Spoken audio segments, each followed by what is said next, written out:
Tapi sebelumnya saya merasa bangga dan senang jamaah-jamaah Ahbabul Mustafa dari manapun kalian datang. Saya mohon nanti pulang yang bersepeda motor, rapikan sepeda motor, jalan dengan rapi, hati-hati. Di jalan jangan kebut-kebutan dan ambillah jalur yang baik supaya tidak mengganggu yang lain. Dan saya mohon pula yang membawa bendera, jangan benderanya dibegini-beginikan di jalan, takut nanti mengganggu salah satu orang yang ada di sampingnya. Ya, itu tata cara lalu lintas. Tapi sebetulnya itu bukan tata cara lalu lintas, itulah akhlak umat Islam, itulah akhlak Rasulullah, itulah akhlak bangsa kita. Dan insya Allah kita ambil satu cerita yang disampaikan oleh Sayyidina Ali bin Abi Thalib. Waktu itu Sayyidina Ali pernah jalan ke masjid di pagi hari. Kebetulan ada orang tua di depan beliau. Beliau nunggu orang tua itu jalan dengan pelan. Subhanallah, sampai ke depan masjid ternyata orang tua itu bukan orang muslim. Sayyidina Ali pun tidak marah, tidak ngomel. Masuk ke masjid dan kebetulan masih mendapatkan takbir bersama Rasulullah SAW. Cerita ini Allah memberikan kemuliaan yang luar biasa untuk Sayyidina Ali waktu itu. Seakan-akan waktu itu diundur oleh Allah. Beliau masih bisa mengikuti takbir Sayyidina Muhammad sallallahu alaihi wasallam. Di sini sebagai pelajaran, itu juga lalu lintas nih. Jadi kalau kita ini berlalu lintas, jangan kita mau egonya yang dikeluarkan. Pokoknya aku dhisik ngan ngono. Ora gelem selip. Jadi kadang tidak mau memberi jalan yang lain, kadang itu nganyelke.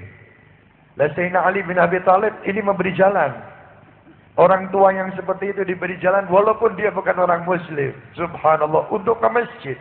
Lah kita ini sing doyak apa? Ya. Jadi kalau kita memberi kesempatan kepada yang lain, ya, insya Allah kita akan dikasih kesempatan oleh Allah Subhanahu Wa Taala di waktu yang lain. Jadi kadang kita ini bingung kesempatan, wah aku salah doyak dinteni ning kono. Belum tentu Anda mengejar itu Anda akan dapat. Tapi kalau Anda memberikan aturan dengan baik, insya Allah Allah akan selalu memikirkan, Allah selalu akan membantu orang-orang yang baik. Itu yang pertama. Yang kedua, wahai saudara-saudaraku yang hadir di tempat ini, kita sebagai bangsa Indonesia, saat ini sudah bukan pedang lagi yang harus kita angkat. Tapakkan itu pedang. Angkatlah akhlak. Angkatlah ekonomi bangsa. Supaya bangsa ini menjadi bangsa yang kaya. Bangsa yang kaya ilmu. Kaya rezekinya. Kaya akhlaknya. Kaya semuanya serba kaya. Jangan kita cuma saling menyalahkan, saling emosi. Saling memusuhi. Ya, ini yang sering terjadi di bangsa kita. Rasul Muhammad sallallahu alaihi wasallam, beliau sebagai contoh, apalagi kita sebagai umat Muhammad mengaku bahwa kita ini pengikut Nabi Muhammad, Ahbabul Mustafa terutama. Rasulullah sewaktu masuk hijrah ke Madinah, di situ Rasulullah pertama yang dibangun itu apa? Pasar dulu, baru masjid. Maksudnya ekonomi sih. Sekarang kita sendiri yang menghancurkan ekonomi bangsa kita. Kita tidak ingin membangkitkan mereka. Kadang kita cuma ngomel dan menyalahkan. Sebenarnya ekonomi kalau naik, insya Allah bangsa ini pun juga akan gembira dan senang. Kadang kita ini cuma menghancurkan, akhirnya ekonomi kita hancur sendiri. Kitanya mati sendiri. Satu sama lain nyalah-nyalah ke. Ayo tutup semua. Yang ada bangkitkan ekonomi kita. Jadikan kita bangsa yang kenal dengan bangsanya. Bangsa yang sayang dengan bangsanya. Bangsa yang saling menolong kepada bangsanya. Bangsa yang memperhatikan bangsanya. Bangsa yang selalu memikirkan bangsanya.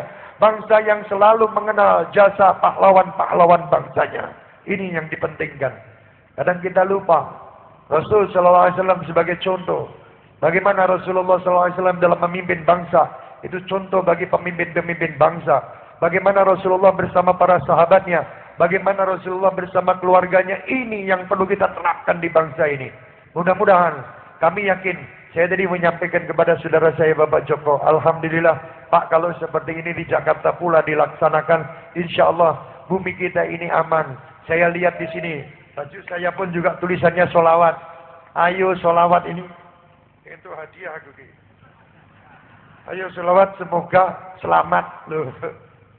Arep tak buka orang ketok-ketok kan. Ayo selawat semoga selamat. Tadi dapat juga hadiah dari Pak Ogam. Masya Allah saya pakai dowo banget. Gue tak guna pas jalan neng jalan-jalan. Tak guna. Gambar yang gini-gini. Iya, polisi prit loh. Wah ya. Itu bukan cara yang baik. Orang yang mau aman hidup di muka bumi adalah orang yang tidak menyalahi aturan. Itu orang yang aman hidup. Orang kalau salah kepada aturan, nyalahi aturan sama polisi patung pun beti. Lah kalau tidak percaya, bang saya pernah nyalahi, gitu loh. Masalah saya jujur baik. Saya pernah berangkat ke satu daerah lupa tidak bawa SIM. Tekan tengah jalan dari jauh, waduh polisi. Padahal itu stopan ada orang-orang yang tabrakan. Di sampingnya ada polisi patung. Saya bertindak piye arep ngomong apa? Lah sebab apa? Salah. Orang salah itu takut. Orang salah itu pengecut. Itu mesti orang salah itu mesti takut. Orang pendusta itu pengecut. Jadi jangan menjadi orang yang salah. Jadilah orang-orang yang benar dalam menjalankan semua aturan. Insya Allah kita tidak akan takut kepada siapapun semenjak kita benar. Dan kita pasti ditakuti oleh siapapun semenjak kita benar. Kadang yang membuat kita takut, ya takut itu karena kesalahan. Contoh, saya pernah berbuat salah sama ayah saya. Waktu itu misal saja saya merokok. Ayah saya tidak suka rokok. Waktu saya mau masuk ke rumah itu saya sudah siap makanan yang modelnya untuk menghilangkan bau rokok.